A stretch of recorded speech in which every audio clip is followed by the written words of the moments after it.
Hello बच्चों, नमस्कार। आज की अपनी क्लास है C language practical BSc part third oblique BA part third mathematics.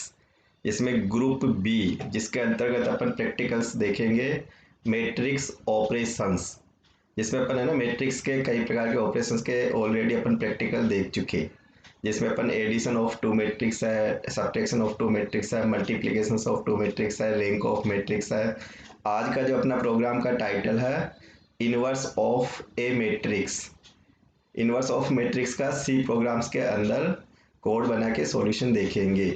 तो इनवर्स मैट्रिक्स थोड़ा सा लंबा प्रोग्राम्स है, इसमें कई सारे ऑपरेशंस होते हैं।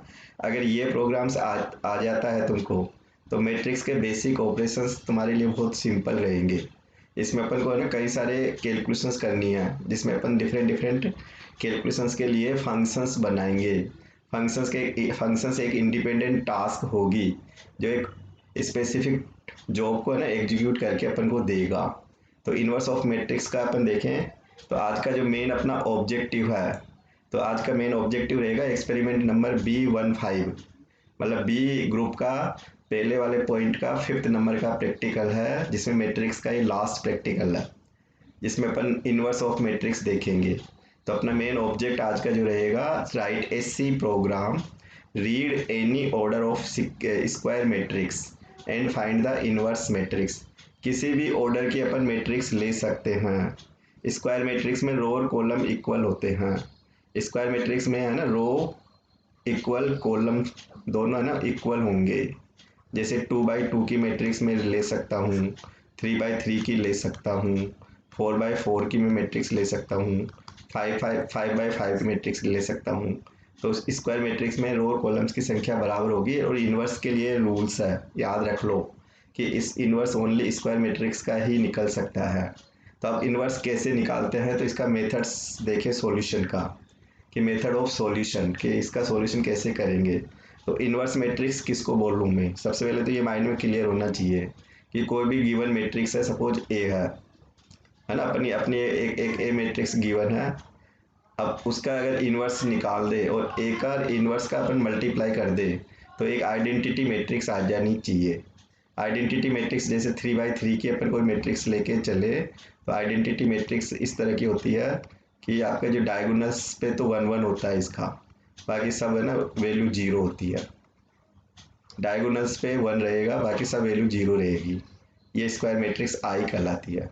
अब 3x3 की अगर कोई मैट्रिक्स लेके चले अपन, जैसे ए मैट्रिक्स है, गिवन ए मैट्रिक्स है, तो ए मैट्रिक्स ए इंटू आई है ना, ए इक्वल अपन ऐसे लिख सकते हैं ना, ए इक्वल ए इंटू आई। अब इसको अपन को अगर यूनिट मैट्रिक्स बना दूं, मैं आइडेंटिटी मैट्रिक्स बना दूं, तो और या अपन पूरे ऑपरेशंस दोनों तरफ यूज करते रहे, तो अगर ये आइडेंटिटी मैट्रिक्स बन जाएगी तो ये इन्वर्स हो जाएगा। तो A inverse A into A inverse और A inverse into A equal आई होना चाहिए। ये इन्वर्स या इसकी इन्वर्स मैट्रिक्स की डेफिनेशन आ जाती है। अब इन्वर्स मैट्रिक्स कैसे निकालें, तो इन्वर्स मैट्रिक्स निकालने के लिए सबसे पहले तो अपन को है ना एक डिटर्मिनेंट्स कैलकुलेट करना पड़ेगा। तो डिटर्मिनेंट्स में एक सिंगल वैल्यू आएगी, तो जो भी अपन को गिवन मैट्रिक्स होगी कितने भी साइज की दे सकते हैं, तो उसकी है ना मॉडुलस वैल्यू निकालेंगे, डिटर्मिनेंट्स निकालेंगे। यहाँ पे कोई भी वैल्यू हो सकती है डिटर्मिनेंट्स की। फिर जो डिटर्मिनेंट्स की वैल्यू आएगी, एक एडजॉइंट मैट्रिक्स निकालेंगे अपन, एडजॉइंट ऑफ ए की एडजॉइंट मैट्रिक्स निकालेंगे। तो एडजॉइंट मैट्रिक्स क्या होती है, तो उसके लिए अपन को ना एक कोफैक्टर मैट्रिक्स निकालेंगे पहले। कोफैक्टर ईच जो एलिमेंट्स गिवन है उसके माइनर मैट्रिक्स निकाल के कोफैक्टर कैलकुलेट करेंगे। कोफैक्टर से एक मैट्रिक्स बनेगी। कोफैक्टर से मैट्रिक्स बनने के बाद अपन उसका ट्रांसपोज करेंगे। तो ट्रांसपोज करने के बाद में जो मैट्रिक्स अपन को मिलेगी वो एडजॉइंट मैट्रिक्स होती है। और जो एडजॉइंट मैट्रिक्स आएगी उसको डिटर्मिनेंट से डिवाइड करेंगे ईच एलिमेंट को, तो अपना है ना ए इन्वर्स कैलकुलेट होगा। तो ए इन्वर्स के लिए डिटर्मिनेंट से डिवाइड करेंगे, कोफैक्टर्स के एक मैट्रिक्स कैलकुलेट करेंगे, उसका ट्रांसपोज निकालेंगे। तो जो ट्रांसपोज होके कोफैक्टर्स की मैट्रिक्स का ट्रांसपोज होके जो मैट्रिक्स आएगी वो एडजॉइंट मैट्रिक्स कहलाएगी। तो ये इस फॉर्मूले को लेके अपन को पूरी कैलकुलेशंस बनानी है। अब कैलकुलेशन बनाएंगे तो देखो कैलकुलेशन के लिए ना अपन को डिफरेंट डिफरेंट अपन फंक्शंस यूज करेंगे। तो फंक्शंस क्या क्या यूज करेंगे, तो फंक्शंस अपन सेपरेट बनाएंगे। तो एक तो अपन को है ना, जैसे मैट्रिक्स को रीड करूँगा मैं, ठीक है ना, मैट्रिक्स को फिर डिस्प्ले भी कराऊंगा। डिस्प्ले कराने के बाद में है ना कोफैक्टर कैलकुलेट करूँगा, एक डिटर्मिनेंट्स कैलकुलेट करूँगा पहले, डिटर्मिनेंट्स डिटर्मिनेंट्स के बाद में है ना कोफैक्टर कैलकुलेट करूँगा। कोफैक्टर के बाद में अपन को ट्रांसपोज करेंगे अपन उसका। तो अपन को है ना डिफरेंट डिफरेंट कैलकुलेशन के लिए बहुत सारे फंक्शंस बनाने पड़ेंगे। तो अपन इस प्रोग्राम्स को देखें कितने फंक्शंस बना के इसको अपन एग्जैक्ट आंसर निकाल पाएंगे। कोई भी ऑर्डर की मैट्रिक्स हो सकती है 2x2, 3x3, 4x4, 5x5। अगर अपन 3x3 की फिक्स करके बनाए तो फिर ये कोड बिल्कुल छोटा हो जाता है। तो अपन ने सभी ऑर्डर के लिए इस कोड को एप्लीकेबल किया है, मतलब अपन ने। तो अपन एक मैट्रिक्स का प्रोग्राम बनाएंगे तो अपना हेडिंग, ये मेन हेडिंग ये रहेगा कि ये जो हेडिंग दे रखा है ना अपन ने, इनवर्स मैट्रिक्स एनी ऑर्डर, कोई भी ऑर्डर कीबोर्ड से लेके चलेंगे अपन ऑर्डर। ये आपका लिंकिंग सेक्शन हो गया। और ये अपन है ना, ये डिफरेंट डिफरेंट 4 कैटेगरी 4 टाइप्स के फंक्शन बनाएंगे यहाँ पे। 4 सेपरेट फंक्शंस डिफाइन करेंगे, सब फंक्शंस है ना सेपरेट डिफाइन करेंगे अपन, सेपरेट डिफाइन करेंगे। तो पहला तो क्या फंक्शंस बनाऊँ मैं, प्रोटोटाइप डिक्लेरेशन कहलाता है। एक तो डिटर्मिनेंट्स कैलकुलेशन करूँगा, एक है ना कोफैक्टर निकालूंगा, दूसरा तीसरा कोफैक्टर के बाद में ट्रांसपोज कैलकुलेट करूँगा। और फिर अपन है ना कई प्रकार की मैट्रिक्स जो बनेगी इस ऑपरेशन में उसको सबको प्रिंट करवाएंगे। तो ये तो फंक्शंस का नाम हो गया पहला। फिर ये है ना किस तरह की मैट्रिक्स अलाउ करेगा, तो ये मैट्रिक्स टाइप का आर्ग्यूमेंट हो गया यहाँ पे, है ना, ये मैट्रिक्स टाइप का आर्ग्यूमेंट हो गया ये। और ये है ना उसकी साइज हो जाएगी, ऑर्डर हो जाएगा। ऐसे ही कोफैक्टर भी निकालेंगे तो किस मैट्रिक्स का निकालेंगे, तो एक आर्ग्यूमेंट हो जाएगा, इसमें रो कॉलम की साइज अपन को देनी होती है पैरामीटर जब पास करते हैं। तो ये मैट्रिक्स टाइप का आर्ग्यूमेंट बन गया 2D है। 2D को अपन जब डिफाइन करेंगे 2 स्क्वायर ब्रैकेट लगते हैं, फिर उसकी साइज लेंगे इंटीजर टाइप की। ऐसे ट्रांसपोज के लिए कि एक तो अपने ना किस मैट्रिक्स का ट्रांसपोज करेंगे और किस में करेंगे, तो 2 पैरामीटर ट्रांसपोज के लिए चाहिए होंगे अपन को। एक तो ये चाहिए होगा, एक अपन को ये चाहिए होगा ना, एक इंटीजर उसकी ऑर्डर चाहिए होगा। एक है ना डिस्प्ले करवाएंगे अपन, तो डिस्प्ले कराएंगे तो कौन सी मैट्रिक्स को कराएंगे, तो एक मैट्रिक्स पास करूँगा कितने ऑर्डर की मैट्रिक्स होगी। तो ये अपने पास है ना डिफरेंट डिफरेंट टाइप के फंक्शंस हैं। डिटर्मिनेंट्स कैलकुलेट करूँगा तो एक सिंगल रिजल्ट्स बनाएगा अपन को। तो ये जो ले रखा ना अपन ने, ये रिजल्ट का रिटर्न टाइप है, ये रिजल्ट का रिटर्न टाइप है, रिजल्ट रिटर्न। ये डिटर्मिनेंट में एक सिंगल वैल्यू आएगी तो फ्लोट टाइप का रिजल्ट्स बना के देगा अपन को। तो अपन है ना ये डिफरेंट डिफरेंट 4 कैटेगरी के अलग अलग फंक्शंस बनाएंगे अपन काम करने के लिए। चारों फंक्शन में अलग अलग कोड होगा, एक स्पेसिफिक जब इसकी रिक्वायरमेंट होगी उसी फंक्शंस को अपन कॉल करके रन करवा देंगे। तो अपन को है ना ये 4 फंक्शंस है। मैट्रिक्स 2D पास करेंगे तो 2D का जब डिक्लेरेशन करते हैं ना, तो जैसे इंटीजर कोई फ्लोट मैट्रिक्स बनाना चाहूँ तो अपन को जैसे मैट्रिक्स का नाम हो जाएगा और ये रो साइज और कॉलम साइज, ये रूल होता है, डबल ब्रैकेट अलग से सेपरेट लगेंगे, कॉल साइज। तो ये 2D का डिक्लेरेशन है। तो अपन ये 4 फंक्शंस लेके यहाँ ऑपरेशन करेंगे। तो फिर आप देखोगे प्रोग्राम कैसे शुरू करें। तो शुरू करने के लिए अपने पास स्टार्टअप फंक्शंस हो गया, कंपल्सरी हो गया। एक मैट्रिक्स लेके चलेंगे, क्योंकि इन्वर्स निकालेंगे तो गिवन मैट्रिक्स तो होगी, एक ऑर्डर की कोई भी ऑर्डर की हो सकती है 2x2, 3x2 कीबोर्ड से लेके चलेंगे। डिटर्मिनेंट्स चेक करेंगे और मैट्रिक्स का अगर डिटर्मिनेंट्स 0 हो जाता है, या अगर डिटर्मिनेंट्स आपका 0 आ जाता है तो नॉट पॉसिबल हो जाएगा कि अपन इन्वर्स नहीं कैलकुलेट कर सकते। इन्वर्स के लिए ज़रूरी है कि डिटर्मिनेंट्स आपका 0 नहीं होना चाहिए, ये रूल है। अगर डिटर्मिनेंट्स 0 हो गया तो इन्वर्टेबल मैट्रिक्स नहीं होती वो। तो ये आई जे के लेके चलेंगे कि अपन ऑर्डर के लिए लेंगे, आई जे डबल 2D है तो डबल लूप चलेंगे। तो पहला अपना है ना ये फंक्शंस का पूरा डिक्लेरेशन, देन एक मैट्रिक्स लेके चलेंगे आई जे, उसको इंडेक्स हो जाएंगे 2 इंडेक्स, हर जब भी मैट्रिक्स को 2D को ऑपरेट करोगे 2 इंडेक्स की रिक्वायरमेंट होती है। फिर अपन है ना मैट्रिक्स को पढ़ लेंगे। देखो ये तो ऑर्डर पढ़ लिया अपन ने, तो एक ऑर्डर यहाँ से ले लेंगे मैट्रिक्स का, है ना। फिर मैट्रिक्स को ये रो के लिए चलेगा, ये रो है ना, रो का इंडेक्स है, ये कॉलम्स है, रो में कितने कॉलम्स यूज करेंगे अपन, तो कॉलम इंडेक्स हो जाएगा ये। और ए आई जे ये मैट्रिक्स के ना पर्टिकुलर वैल्यू होती जाएगी, फ्लोट वैल्यू है, एड्रेस मेमोरी एड्रेस पे रीड करता जाएगा। फिर गिवन मैट्रिक्स क्या थी, तो अपन ने ना फंक्शन से डिस्प्ले करा दी, ये फंक्शंस की कॉलिंग है, ये फंक्शंस की कॉलिंग है। कॉलिंग में क्या होगा कि मैट्रिक्स का नाम, कि कौन सी मैट्रिक्स है और उसका क्या ऑर्डर है, डिस्प्ले को दे दो, तो ये ए की वैल्यू है ना डिस्प्ले में जाएगी, के की वैल्यू ऑर्डर जाएगा, वहाँ से प्रिंट करके पूरा रिजल्ट बता देगा।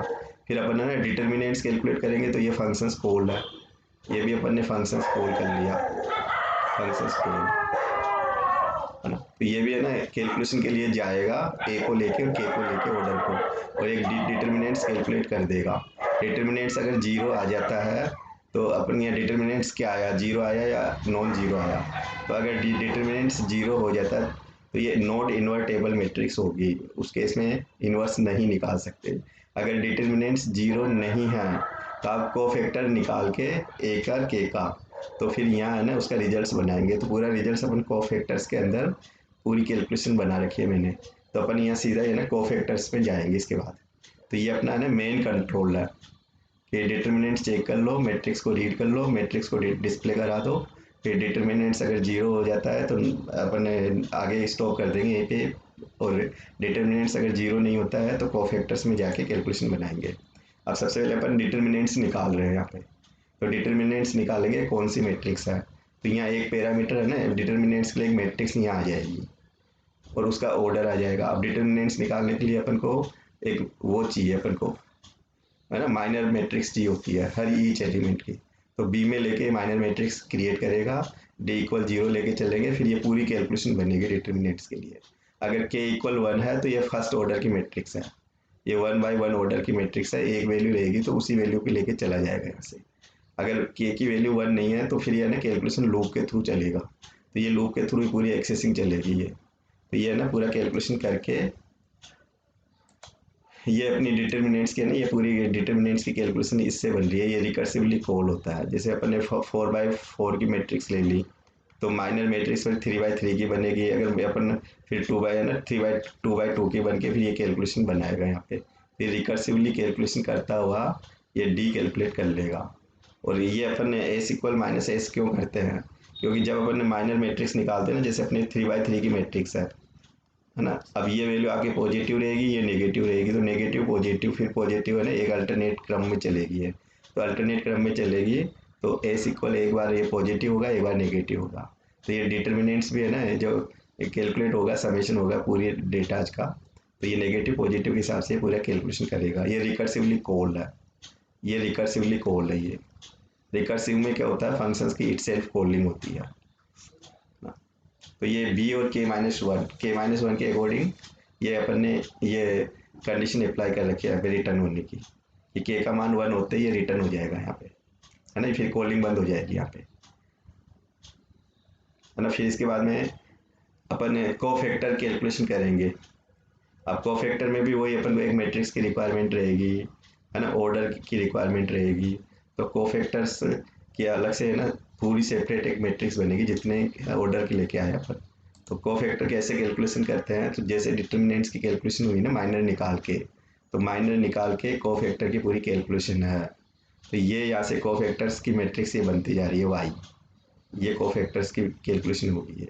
डिटर्मिनेंट्स वहाँ से कैलकुलेशन करेगा, तो डिटर्मिनेंट्स में भी कोफैक्टर्स चाहिए होते हैं अपन को। तो यहाँ पे भी वो जो सेम डिटर्मिनेंट्स निकालने की लॉजिक था वो लॉजिक यहाँ कुछ फॉलो कर रहा अपन। फिर अपन पूरा ये निकाल के जो मैट्रिक्स आई वाई, है ना, एक एक्स मैट्रिक्स रहेगी एक वाई, तो अपन ट्रांसपोज कैलकुलेट करेंगे, एक्स को लेके वाई में ट्रांसपोर्ट करेंगे, ऑर्डर रहेगा। तो ट्रांसपोज में रो को कॉलम, कॉलम को रो कन्वर्ट कर देते हैं, तो सीधा फिर ये ट्रांसपोज के लिए चला जाएगा। जब ये आपके कोफैक्टर्स की मैट्रिक्स बन जाएगी देन ट्रांसपोज कैलकुलेट होगा। अब ट्रांसपोज का ये पूरा लॉजिक हो गया। तो एक तो ट्रांसपोज के लिए होगा ना कि अपन जो करेंगे बी आई जे एक टेम्परेरी आपकी वे मैट्रिक्स है, वाई जे आई, ये ट्रांसपोज बनाएगा यहाँ से, है ना। ये पूरा यहाँ इसमें मैट्रिक्स आएगी, एक तो एक्स के अंदर मैट्रिक्स आएगी एक वाई के अंदर आएगी। फिर अपन है ना बी और इनवर्स ये अलग अलग अपन ने रिजल्ट्स के लिए मैट्रिक्स रख रखी है। तो कोफैक्टर मैट्रिक्स तो अपनी ये हो जाएगी वाई और आर, वाई के अंदर कोफैक्टर मैट्रिक्स आ रही है, फिर कोफैक्टर मैट्रिक्स के अपन है ना ट्रांसपोज करता जा रहा हूँ, ये कर दिया ना, आई जे को जे आई से रिवर्स कर दिया अपन ने, रो को कॉलम, कॉलम को रो, ये कन्वर्ट करके ट्रांसपोज का लॉजिक हो गया। और ये फिर डिटर्मिनेंट्स कैलकुलेट करके डी में वैल्यू लेके आएगा, और ये इनवर्स का लॉजिक हो गया।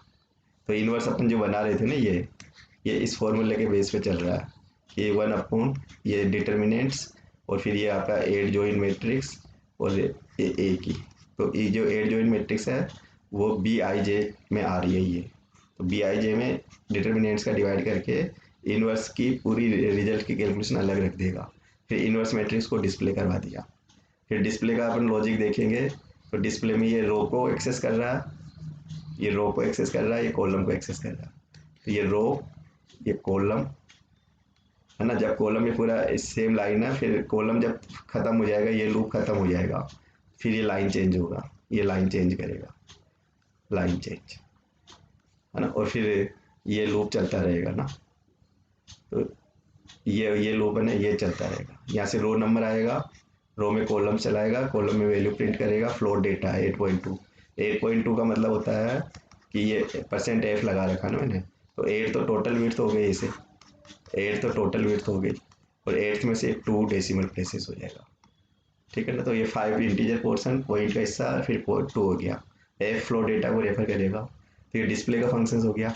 डिस्प्ले के बाद में अपन देखें इसका आउटपुट क्या आएगा। तो आउटपुट में जैसे अपन एक ऑर्डर दे देंगे, ऑर्डर में अपन एक सिंगल वैल्यू देंगे, सिंगल वैल्यू जैसे 3 ऑर्डर की, 4 ऑर्डर की, 5 ऑर्डर की, जो भी अपन लेना चाहे। फिर ये मैसेज आएगा कि 3x3 की मैट्रिक्स इनपुट करो। तो ये लूप से वैल्यू डाल दो, कैसे भी डाल दो, इनपुट करके एंटर करके भी डाल सकते हो, स्पेस देके भी डाल सकते हो।